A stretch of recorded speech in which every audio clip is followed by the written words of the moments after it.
Hi, everyone. Hi. How's everyone doing? So let us know if you can hear us. Sometimes I never check the sound and I just talk and I don't even notice that no one cannot hear me. So I can hear you. Black Girl Happy Planner. Hello. We also have Anita. Hello. Oh, I know Anita in Texas. And Korean Lover for Life. All right, then. I like that little emoji.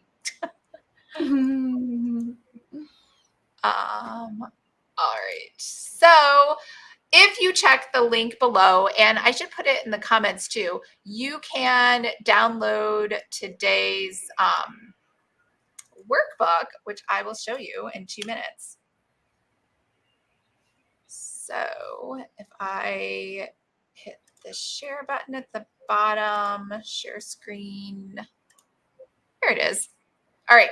So right before the call, I basically went online and pulled together our Cozy Mystery outline. And I say our Cozy Mystery outline, but it is the general one that we found on Plotter.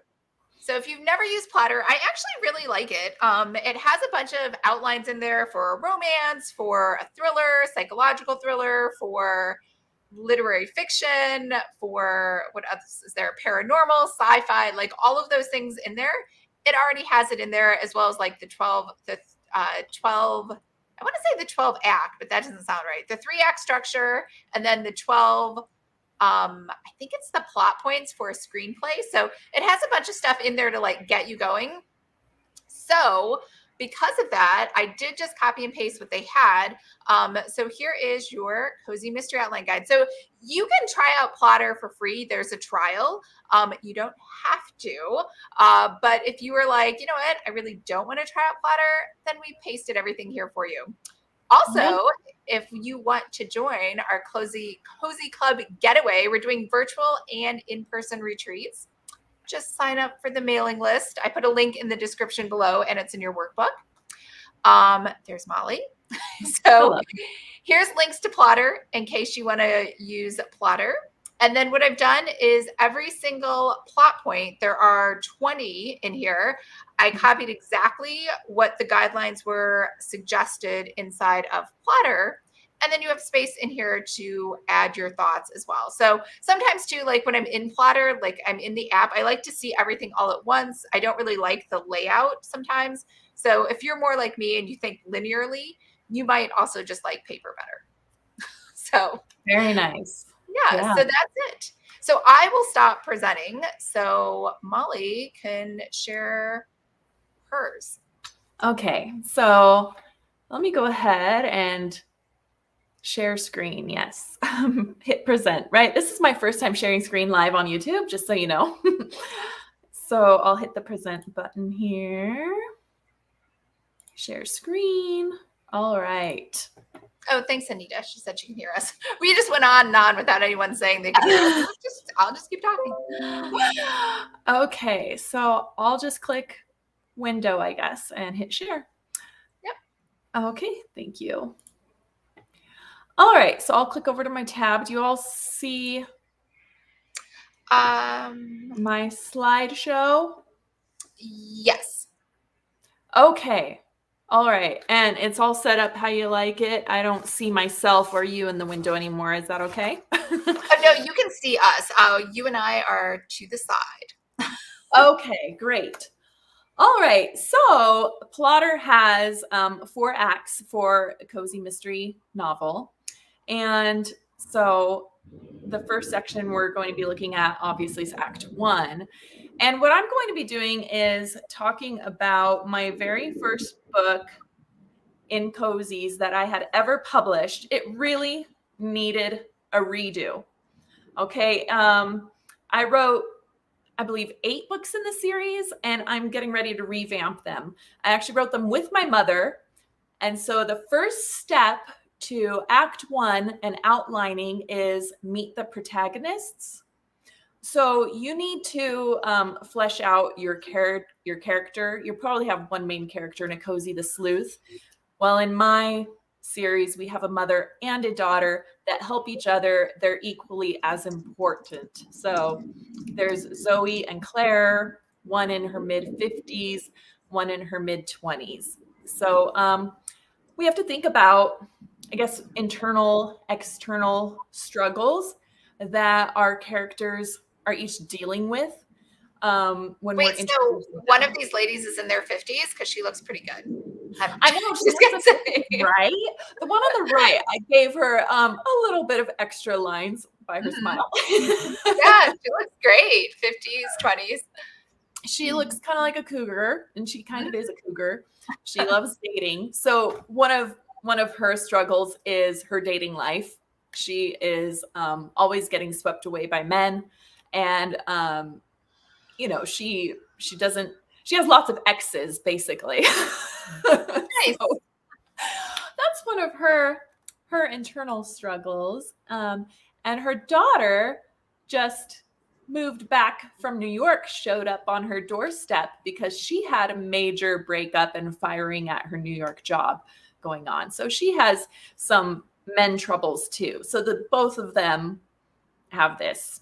So I don't know, when you're thinking of your characters, kind of think about like if they're extroverts, introverts, how they complement the story. So when I have two here, I made one of them more carefree, which is Zoe, the older one, and the younger one is way more analytical.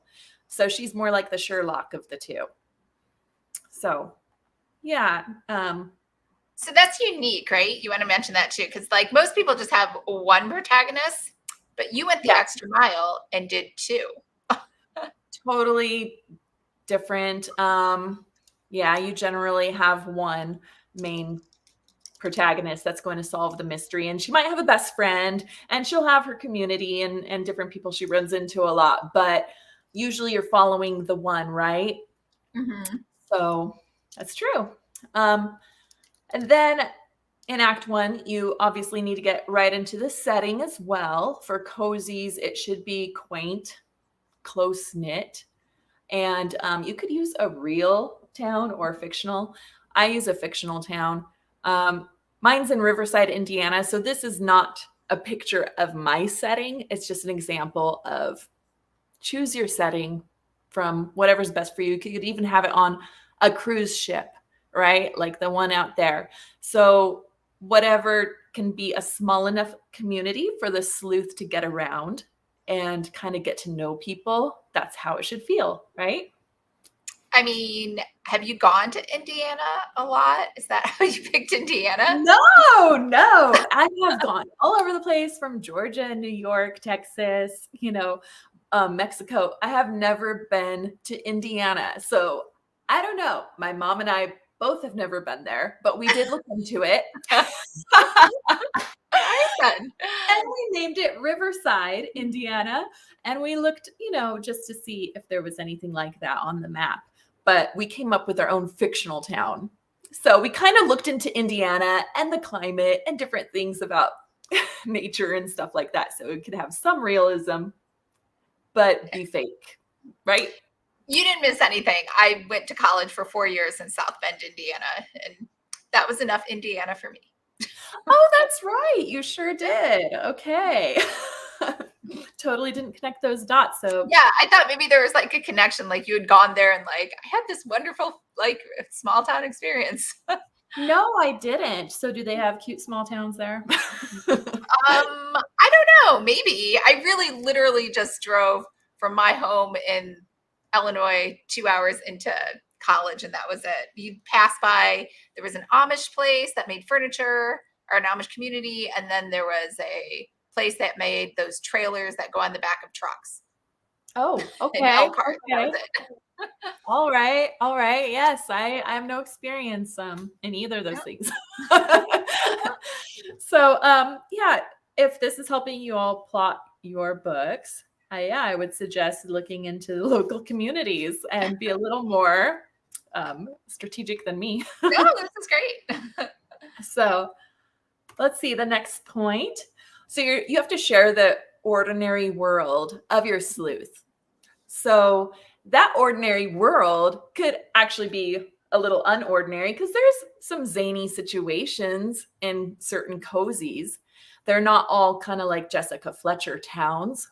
So the ordinary situation, for instance, that Zoe is in, as a mother who's lived there the longest, and Claire just came into town, is she's used to clubs and different competing real estate places and a lot of gossip. So like the salon is a place that people like to just talk about all the gossip.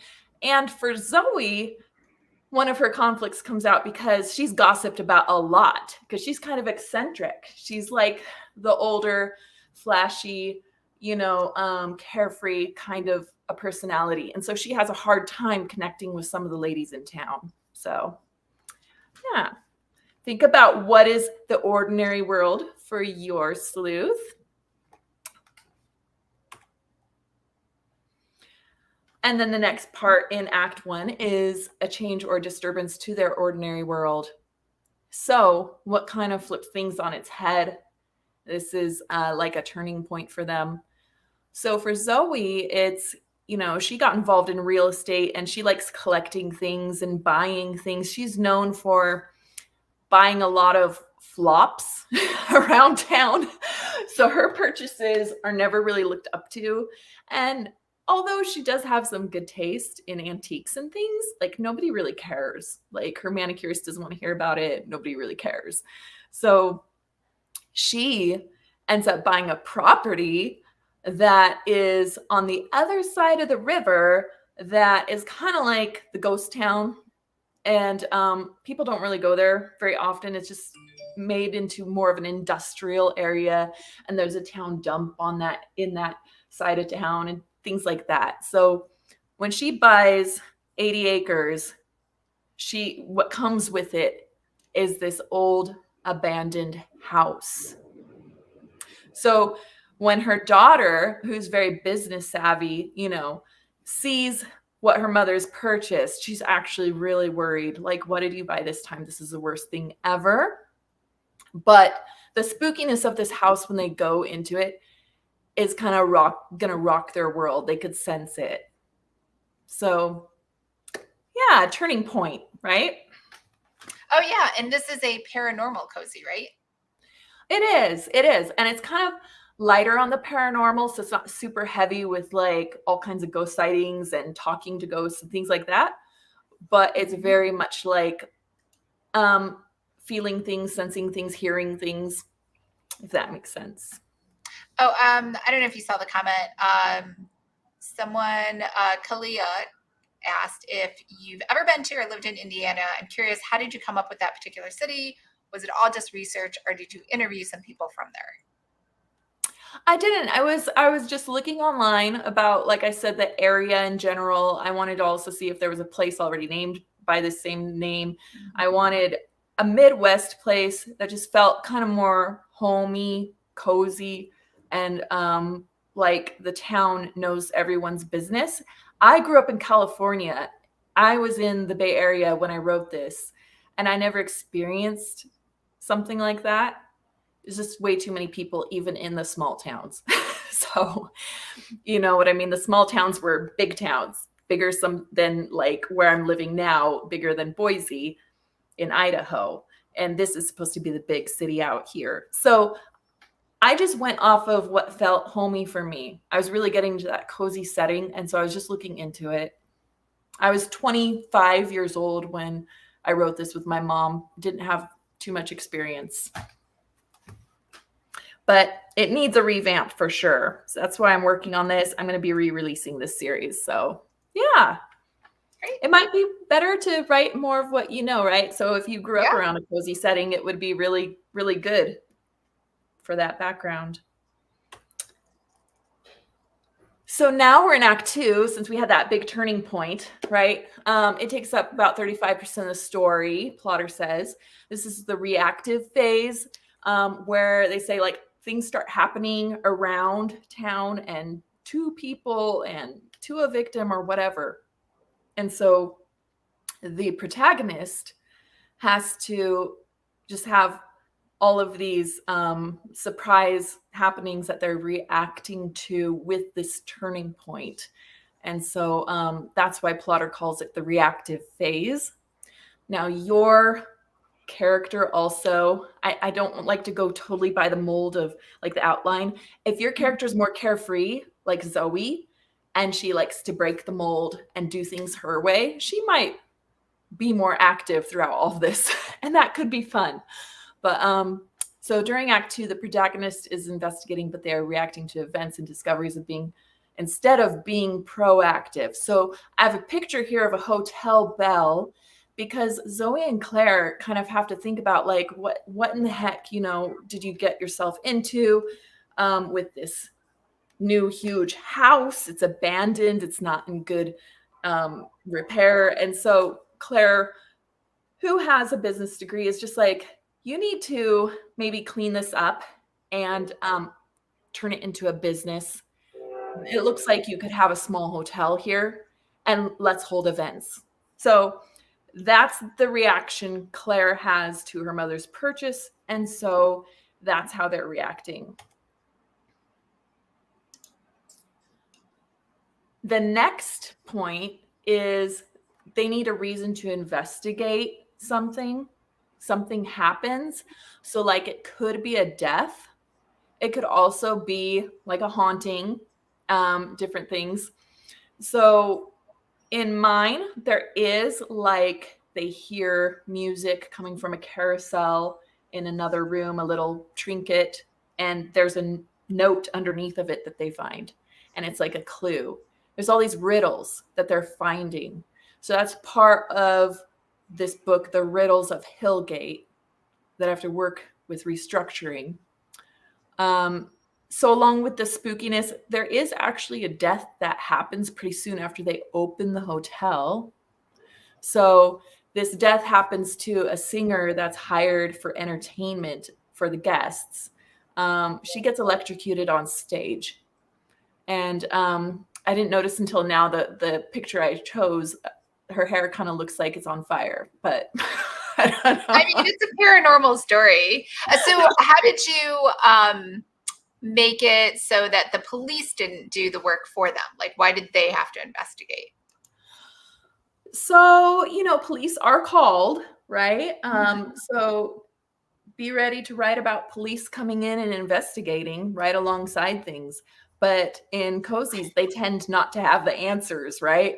They're always on the job. They're there to check things out, but they don't know why. They don't know what's going on. And the sleuth, they're supposed to be closer to the setting and the characters, the suspects that are in their circle, and to be able to investigate motives and things that way. And so anyway, You know, I guess in your story, how was it that they had the two, the mother-daughter combo had to investigate instead of the police? Like they had a different theory than the police, or? Right. So police came when there was the electrocution, and then, you know, people thought, well, perhaps this was an accident. Oh, this just looked like maybe, you know, wiring or something accidental. And then in the middle of the night, there was a woman who woke up screaming that there was a man in her room with a fireplace pick. So cops were called, and they did check things out, and but it was kind of discounted. Like, this looks like it's an accidental death, and this fireplace pick man in your room looks like it could have been you were just, you know, had a bad dream, that sort of thing. They just downplay what happens. Got it. Yeah. So you don't want it to look like what Plotter mentions. You don't want it to look like it's just a random killing. If there's a killing, your reader is going to be like, okay, the electrocution looks like it could be random, like an accident, but there's more to it. So the next part of Act 2 is you got to narrow down your suspect pool down to a closed community. So it could just be the setting that makes it closed, like a cruise ship, right? Or a time of a killing, or access to a killing, like a place where the weather is holding everybody in a house and they can't leave, or whatever. Mine was really easy with it being a hotel guest as a suspect, because who else would electrocute one person and scare another, right? So I had to build up. This is what I'm going to be working on, actually. I need to build this up more for my revamping of my book. The possible suspects, because you'll see by the end of this that the killer is a frogger. I never heard of the term until this last weekend, and I watched a whole series on Netflix or Hulu about froggers. Have you heard of that, Lisa? I only know the game Frogger from the 80s. Okay. That's what I would think of. I'm like, oh my God, it's somebody who's really good at 1980s video game Frogger. Right, exactly. This is my first time hearing about it when I binged this whole show, but it's spelled Phrogger. Oh. So it's someone who is hiding in the house, residing there as well. So they don't go home when hotel guests go home and things like that. But as far as the reader knows right now, with the suspect pool narrowed down to the hotel, it could have been any of the guests. So I really need to build up those suspects, because in my initial book, all I talked about was like those little haunting noises and riddles and, this elusive man, that Wait, came I'm in. so confused. So the Frogger is a guest or he's not a guest? He was in the house ever before it was purchased. And So he's staying there. Is this like one of those things where he lives in the walls? Like, how does nobody notice that? Yeah, he's up in the attic. Okay. He wasn't in the attic before, right? But that's where he ended up hiding when people started coming into the abandoned place to own it again. Okay. So, but nobody's going to really know that till the end. So I have to really build up my pool of suspects. And what I like to do outside of Plotter is list my potential suspects, the people that the protagonists run into most of all, right? And so does anyone run into the Frogger in the attic? That's the thing, not until later in the story. And so this is where I need to use this plot point to build him up. I think he should show up at the party somewhere, or be like someone that just stands out a little bit in the background, right? Well, I thought the rule of thumb is usually you meet the murderer and the victim within the first chapter or the first 3 chapters. Yes. So that the reader could have fun trying to figure out who it is. When I wrote this book, I didn't really go by all of these cozy tropes and expectations, which is why it needs such fixing. And so why I decided to do this one. The other ones, they let you in on characters right away. So I need to do. I guess otherwise you feel cheated. You're like, I could have never guessed that person. I never met them. Exactly. You just, shadows and music and a guy in a bedroom. At the end, it's someone random. That's not as fun. It should be someone they see or run into. So you are right. Start narrowing that pool of suspects for the readers to be excited about. So theories and suspects are coming up in Act 2. This is what I really need to work on. So I made a note that, who else could I have as suspects? Perhaps the frenemies in town, the major gossips, Penny and Bibi. Penny and Bibi are best friends, and they have kind of a high school drama thing with Zoe. They're both like in their 50s as well. And it's kind of like a Mean Girls situation where they just don't like her. So they show up at the party too, and they're hoping her hotel fails. And I think it'd be fun to make them possible suspects too. Okay. So yeah, we got to come up in Act 2 with some suspects. So that's what I'm going to be writing into mine. Get Bibi and Penny possibly. And there's also a reporter that is asking tons of questions about the place. And sometimes the good guys are kind of look bad if, a possible suspect. So yeah. So then in Act 2, the antagonist acts. This is the next step. You got to think your antagonist is on to seeing that there's people in the way, right? Your protagonist in the way. And so it's kind of like with Scooby-Doo and how they said like these meddling kids or whatever. So I have this Frogger in the house who is annoyed that Zoe and Claire are opening it up and throwing parties. He doesn't want that kind of tension at the house. And you'll find out later why is there's actually a treasure to this house that has been undiscovered. And he knew this by talking to the owner before he killed him years ago. So there's some history to the house too. So he doesn't want anybody there. So that's why he's trying to scare people away. So he is then going to start sending threatening messages that look like a ghost is sending them to them. So yeah, to try and actually scare them away. Yeah. So then you need to have a few theories for your protagonist to go through.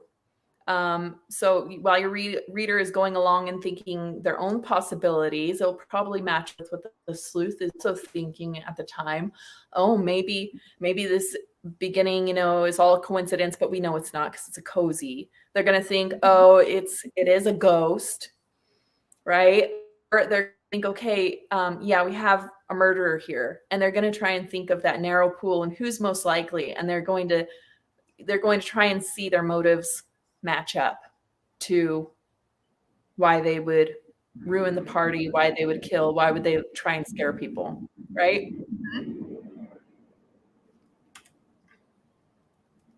So this is the turning point in Act 2. It turns everything on its head and makes protagonists reevaluate everything they have discovered. It often has to do with like the death of a primary suspect. So then you're like, oh, crud. That's the one everyone was thinking was the suspect, but no, it's something deeper. So I chose to have a message on the mirror that was, threatening them. It actually said to find more clues, because these clues, these riddles, lead to this treasure. And he's like, they're finding some riddles, even if it's on accident or a ghost is helping them. They're finding some clues on their own. And so he's trying to send messages like to find these clues. And in the meantime, they find evidence that it looks like there is an actual person here. There's a threat here, because they go out to the back and they check in on a garage, and they have never gone into this area.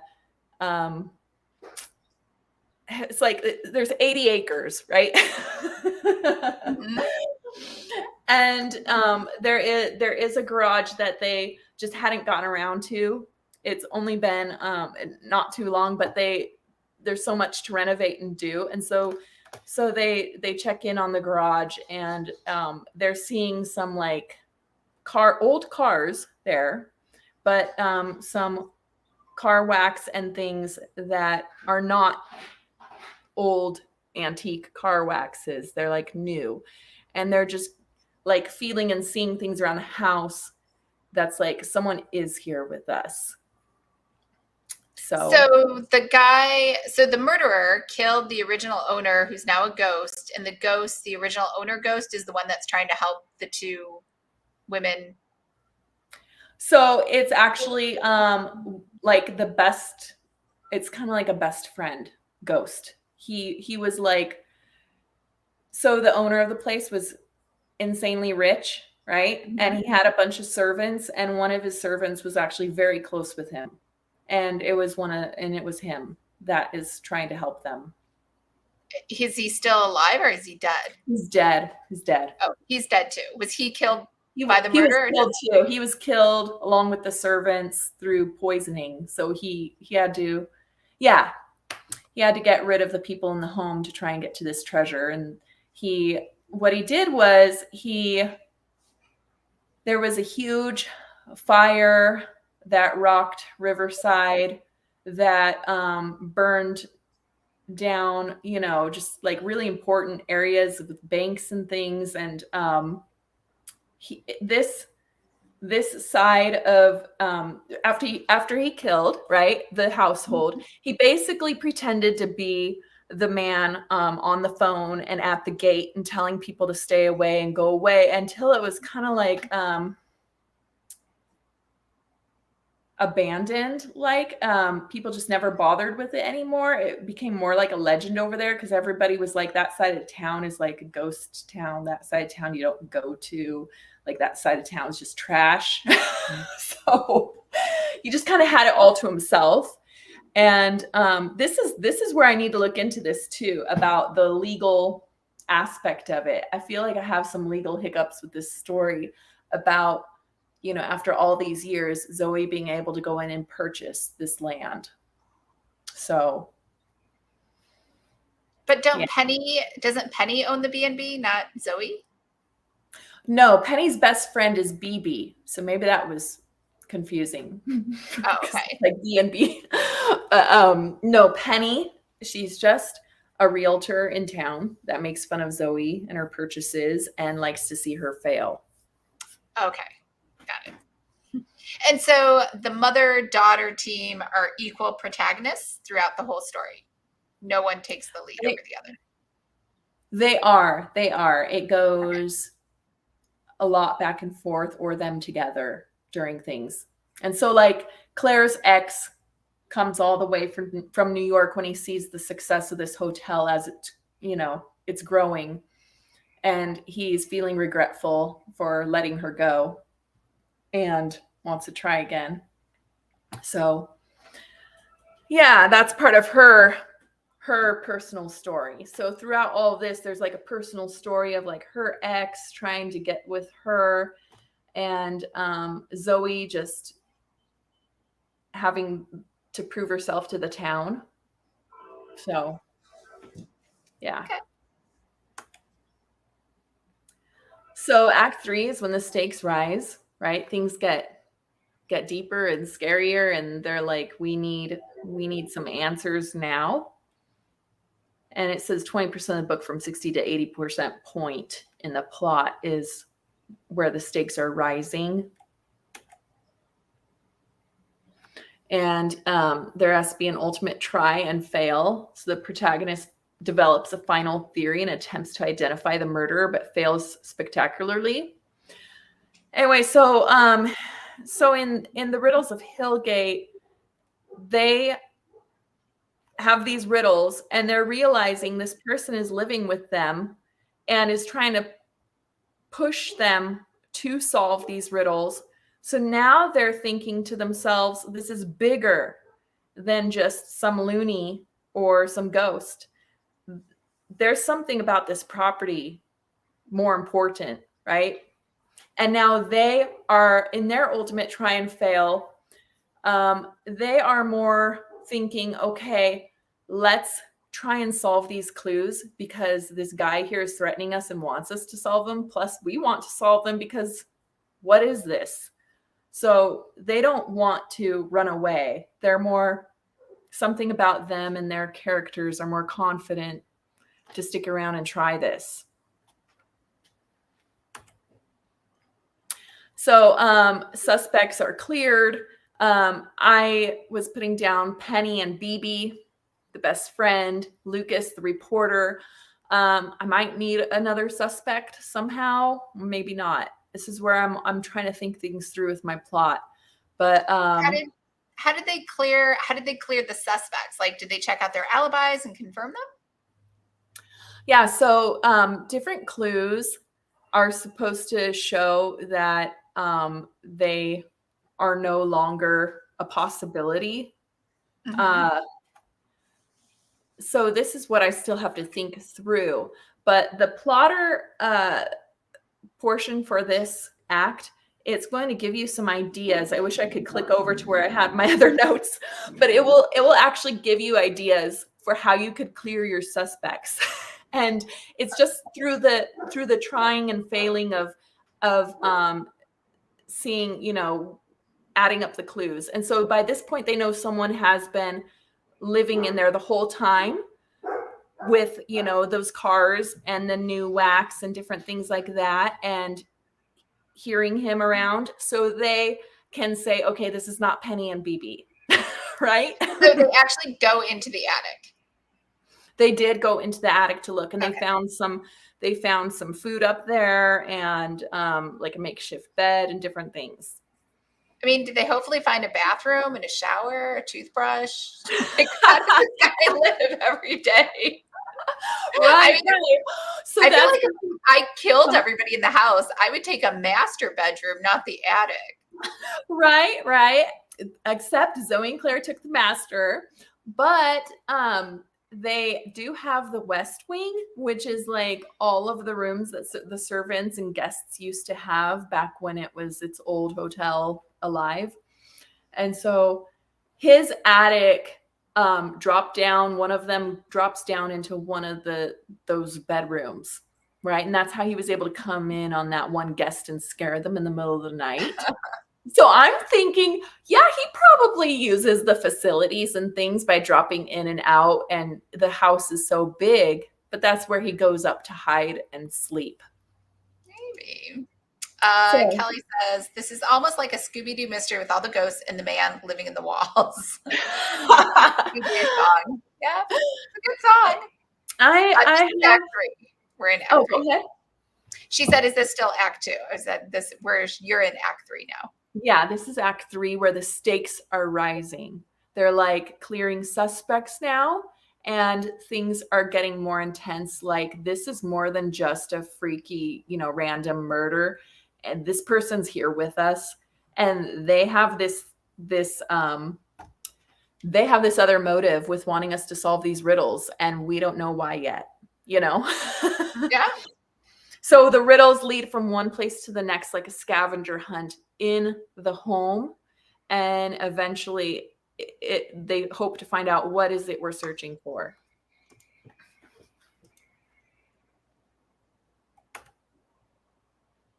So there's a turning point to Act 3 as well, right? This happens before each new act. You're going to have a turning point. So it will set the final conflict in motion. So often it's like a prime clue or a big knowledge, right? A discovery reveals the identity of the murderer. And what is the turning point? What's it reveal? So with mine, they finally get to the main riddle and clue, which sets them wondering, like, okay, this is it, you know. And they hear the front door slam, and it's raining outside, and the guy has exited the house upon hearing the last clue revealed. It had to do with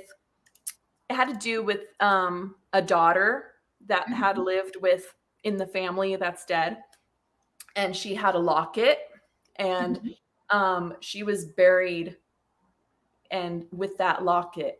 And so he's running out there, and Zoe and Claire are running out there because they're just too excited. They have to see, like, what is going on. So this is the turning point for Act 3. Whose locket is this? The singer's locket? No, it's the family and the servants, you know, who died. It's the daughter of the owner back then. So it's the daughter Fillmore. It's the Fillmore family's daughter. And I guess I don't understand what's significant about the locket.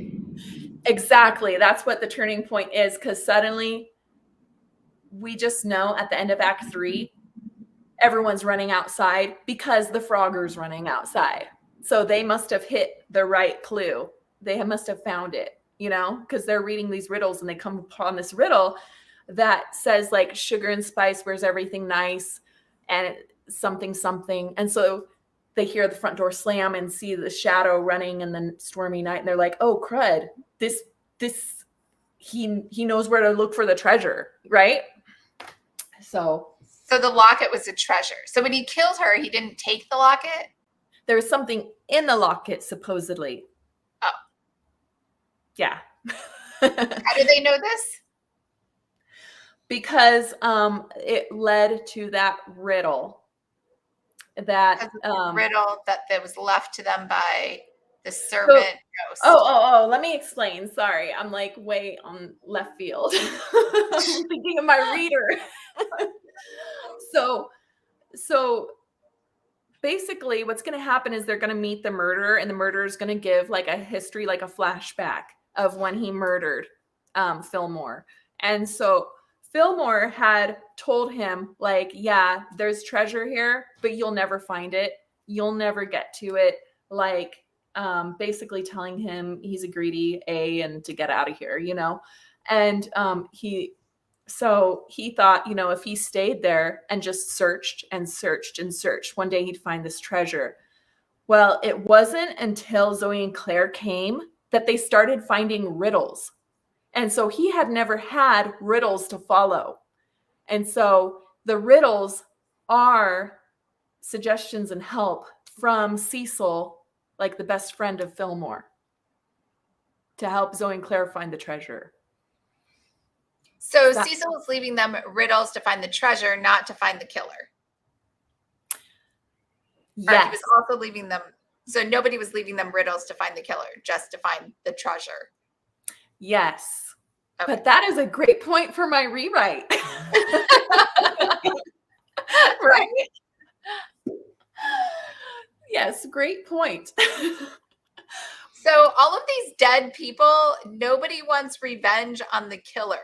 They just want to help these two random people find treasure. Sorry. So you're talking about Cecil?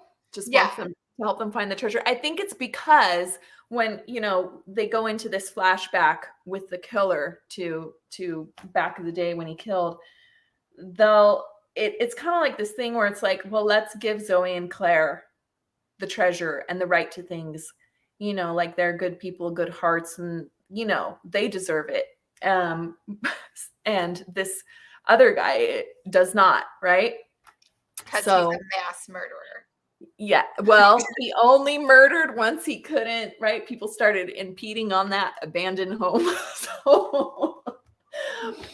So yeah, I have some things to smooth up in this story.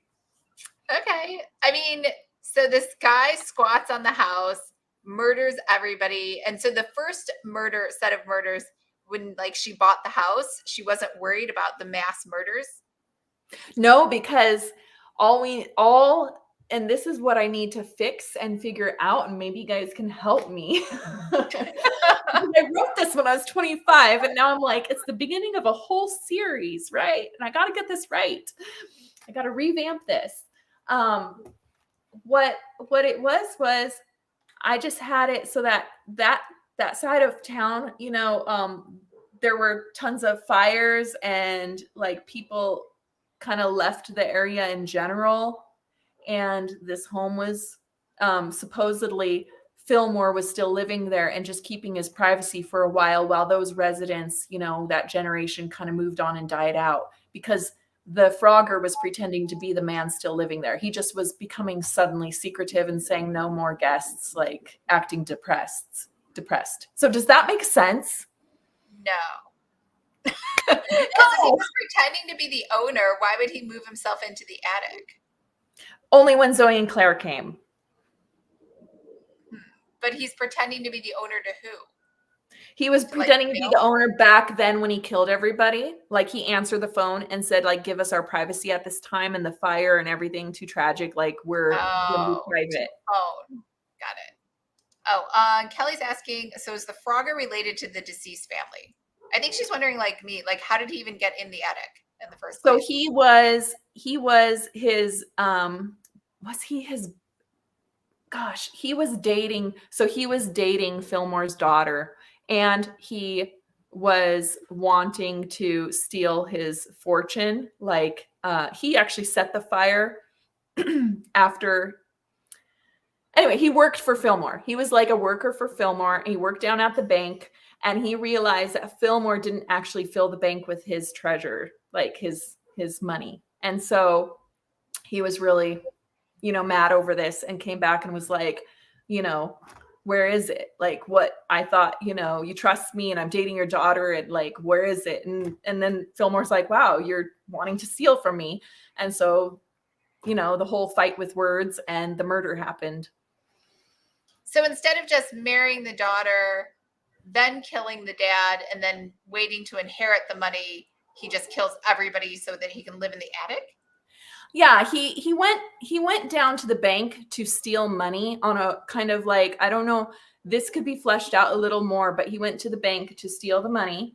And he realized that Fillmore didn't actually deposit anything into the bank. And yeah, he was just angry because Fillmore had also promoted somebody else other than him to a position that he was wanting with Fillmore. But if it's the bank, this guy worked. So the Frogger worked at the bank, or he just was trying to. He worked at the bank, and he had connection to the money at the bank and things, and so he was I'm just thinking it's a bank. Even if the Fillmore doesn't have his money there, other people have their money at the bank. Couldn't he just steal somebody else's money? Yes. I guess, Fillmore was just known as the big, huge philanthropist, having like huge parties for the community. He just was like the filthy rich one. And so, yeah. So maybe I need to flesh that out. Cause like, yeah, he could steal from the bank, but I think he had this thing against Fillmore anyway. He was dating his daughter just to get close to him, just to get promoted. And see, I need to flesh that out with the job description or what he was wanting promoted with. But Fillmore told him, no, I'm promoting somebody else to the position. And he went to the bank that night just like mad over not getting promoted and wanting to steal his money and run, and then found out Fillmore, didn't even have his money there really. Like, and he's like, I don't want other people's money. I only want the rich guy's money. Yeah. And then I want to live in his attic, but not the whole house. Great points, right? Great points. I mean, I feel like they can be fixed. Maybe he has a personal grudge against Fillmore, so he doesn't really want money in general. He just only wants Fillmore's money. Yeah, he had that personal grudge with the promotion, but I can make it more, right? And maybe the big fire in the whole town in Riverside was because he was trying to burn down Fillmore's house, but he's like a bad arsonist, and so he accidentally burns down a bunch of other buildings, not realizing that Fillmore's building is made of brick and not glass. Right. Yeah. Exactly. It almost sounds like you could have started this book like a prequel where we get to meet him as a regular person instead of like some secret person hiding in the attic. Yeah, so in the beginning there are clues like, oh, this is the side that had that famous fire, and they have a bunch of the old newspapers they found in a trunk about it. And so kind of the history does kind of start coming up about that in the area. But I definitely need to have this old guy introduced at the hotel to them as if he were maybe a guest in the background, or something to add more clues to him and his personal stake he has, right? Yeah, like why? Oh, here we go. Kelly, how old is the Frogger? Yeah, this guy must be so old now. And will there be some flashbacks to him and the Fillmores? Yeah, 92. And there will be flashbacks. And he's hopping in and out of an attic where he's hunched over all the time. Exactly. That's what I'm like, I need to work on this. This, again, I don't know how old everyone here is, but when I was 25, I was seriously missing some points here. And I wrote it with my mother, who was in her 50s, right? But we were missing some points here somehow. Yeah. Oops. Where did I go? You can keep going. I think I Okay, we already got there. Oh, sorry. Don't want to go to killer revealed. Nope. Why is this going backwards? This is all over the place. Hang on. Let me go back up. Okay. You're further down than that. Yes, I am. You are so right. I think that was the next one, the killer revealed, I think. Yeah, you are right. So we didn't really talk about the worst thing, right? Oh, did you have a black moment? But there is the worst thing is supposed to happen, like a loss that oops, crud. I'm so sorry, guys. Let me hit slideshow, right? There we go. Does it look normal? Yeah. So this is kind of like where the character feels like they're missing. They're going to have a huge loss. Something horrible's happening. So the killer is revealed and the murder method needs to be shown and answer any questions, who and how, right? And connecting the clues. So what happens is they have to have a physical confrontation with him. They see him going to this area where this daughter had been buried, and he's trying to get to her and dig her out. And of course, yeah, he can't do it very fast or anything like that. And so they steal the shovel from him. They realize he's an old man. They yell at him, and he starts saying, that it's not his fault. He's this way. Like Fillmore did him dirty, had promised him a promotion, had, he was dating his daughter who he didn't even want to be with, killers don't really make much sense in their justifications. Mm-hmm. But this is when a flashback does go back, and it has the reader kind of live the moment of that last night that I already discussed with you all. So I don't need to go through that again for you. But anyway, they get to the locket, and it's a huge locket, and inside is a huge diamond. And so that's where it was put. So does that make sense for like the treasure to be all, or the money, that this very wealthy man, a lot of it invested into a diamond, and that it was carried around the daughter's neck? No. I mean, anything could work. I guess you could make it where he doesn't trust banks, or his father was a jeweler and his mother always collected jewelry, and that's like how they carried currency instead of cash. Right. So I do remember now, because it's been a few years since I wrote this, that there is a key on this locket that also is a key that goes to this other like hidden area, hidden box in the house that does open up and reveal massive amounts of money and things. So it does extend beyond that.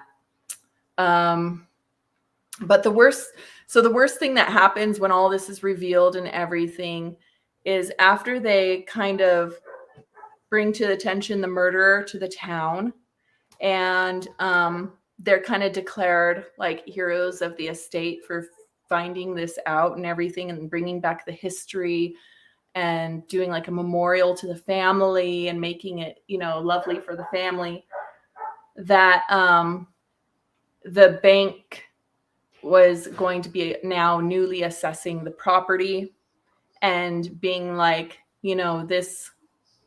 there's taxes and things on this property that you can't afford, and we're going to have to take the home away. And that's when the ghost Cecil, let's see. So we got the killer revealed, right? Mm-hmm. And we had the final confrontation where it was not a battle of wits. It was a physical battle and him confessing to everything, right? So we need to have that final confrontation. So that happened within this. But then next is the equilibrium restored. So when they thought I think this is out of order, and this plotter shows me, because I was trying to add like a secondary like disappointment to this whole thing, where it's like, oh, you got the murder, you guys are heroes, you're bringing the memorial to the town to show the lives of the Fillmores, right, in remembrance. But now you can't afford the house. Like, haha, like it's getting taken away and they're sad. And like, what do we do now? And then Cecil shows them the treasure at the end. I don't know if I should have it be like their major loss happens after they do the memorial and after everything is feeling peaceful. Then they have one more like, oh, wait, it's not over. There's, you know, So they bought the richest. So the richest guy in all of Riverside is some huge, super wealthy guy. They bought his estate, but they can't afford the taxes. well, Fillmore's dead. And No, so Claire and so is that? I'm sorry. The protagonists can't. They bought the place, but they can't afford the taxes on their new place. Is that? yes, because the abandoned house was just mostly like just part of this 80 acres, and people hadn't really gone there in years. That old generation had kind of like moved away from there, remember, as it kind of being a cursed part of the city and ghost town. So yeah, they move in, and this is what I need to work out too. They move in kind of like with the purchase of the property, and the realtor not realizing like this abandoned property is on it that's worth so much. It's kind of in disrepair anyway. So it's like Zoe is surprised when she sees the place when they're investigating the acreage, but I should probably not do that, right? If they're like, Usually the county, well, in the Midwest, what they do in Illinois is they have aerial photographs of land to make sure that you have not built something that you didn't get a permit for. right, right. So Yes. I guess unless the house was covered up by, it could be covered up by a lot of trees. Maybe. That's exactly what my mom had written into the story, that there are trees that overgrew it so that you could not see it from above. So I don't know tons of like legal and real estate details, but that all sounds feasible though, huh? That this place could be kind of abandoned on the property of 80 acres, just kind of forgotten about, and they discover it. Well, I mean, so 80 acres is not that much land. I guess if it's really densely forested, but otherwise you could walk. I mean, it would be a long walk, but you could walk 80 acres in a day and figure out what's on your own property. Okay. So it seems unlikely, unless it was 800 acres. I don't know how she could just not find it, or if it's like really densely wooded and she's afraid of going out there or something. Right. I don't know. I feel like the realtor that sold it to her, she bought it, right? She didn't inherit it. She bought it. And so perhaps this is where I need to expand upon her buying foolish things. Maybe the realtor knows, well, yeah, there's like a place on this property, but it's on that, right? Because I would think it would be listed, right? Like maybe that, I mean, you wrote this a while ago, so maybe it worked before Redfin was invented or whatever. I don't know. Does anyone have any ideas? I'm not really sure. I feel like everything is plotted out now with heat maps and like drones. Like even if you didn't want to walk the property, you could get a drone and have your drone go out and explore your property, right? Right. So let me hit stop sharing now, right? Did I stop it? It already stopped. You hit stop. Yeah. Right. So let's see. Who Diva. Let's see. I love this. I'm thinking about writing a cozy for NaNoWriMo just for fun. You should totally do that. Kelly, I'll be starting my cozy during NaNoWriMo as well. Awesome. Yeah, was Frogger's family rich or middle class or poor? Like, why is he still mad about this at 92? Yeah, 92, I don't even know, like, can you even taste food anymore? Like, what's going on? Yeah, good points. Good points. He needs help. Is Fillmore's daughter? No, she's dead. Everybody's dead. That's why Everyone was in a mass poisoned. Kool-Aid murder. And along with the taxes question, did they refurbish the hotel? Who paid for that? Yeah. So they did. There's time spent in the novel where the properties that Zoe had purchased before, she just kind of relinquishes it to get the money out of it to renovate this one, because that becomes the pet property. I mean, you can write anything you want in the story. I think you just need some more clues or supporting circumstances to make it like plausible, right? Like, so if she has at the very end, if she can't afford the taxes because of the secret house, maybe it's underground. I don't know. It's like so grown over and like there was a hill there. I don't know. Or maybe it looks like it wasn't really on her property and the property line was like, oh, I like that. In dispute. Or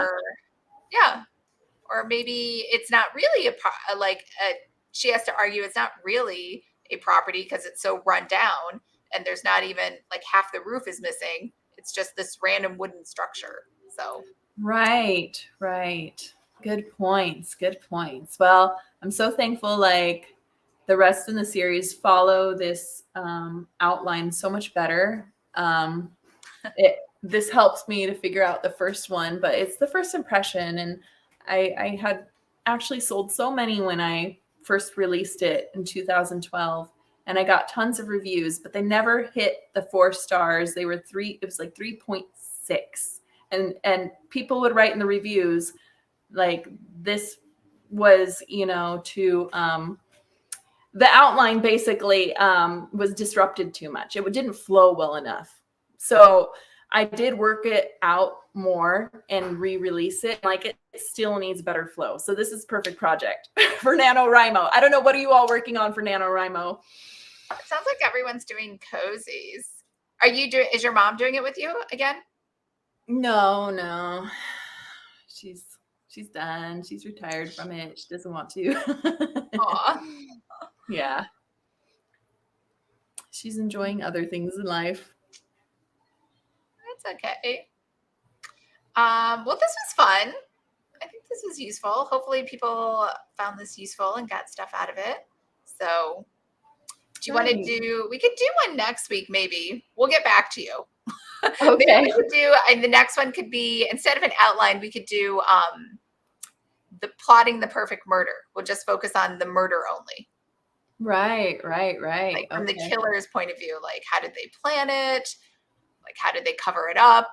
How did they different motivations? Yeah, because obviously if they confessed, it would not be a murder mystery. So they're not going to confess. So what are they going to do afterwards to try to like throw people off the scent? Yeah, I kind of felt like this plotter was good if you already had an idea of the suspects and the murder weapon. I almost need like a pre-outline, like just list all the potential people, their potential motives, all that sort of stuff. Yeah. All right. Okay. Well, thanks everyone for showing up. I hope the outline was helpful. There's a link to it below, and make sure to join us for the next time, which we'll get back to. It might be next Wednesday. It might be the Wednesday after. All right. Thank you. Bye, guys. Bye.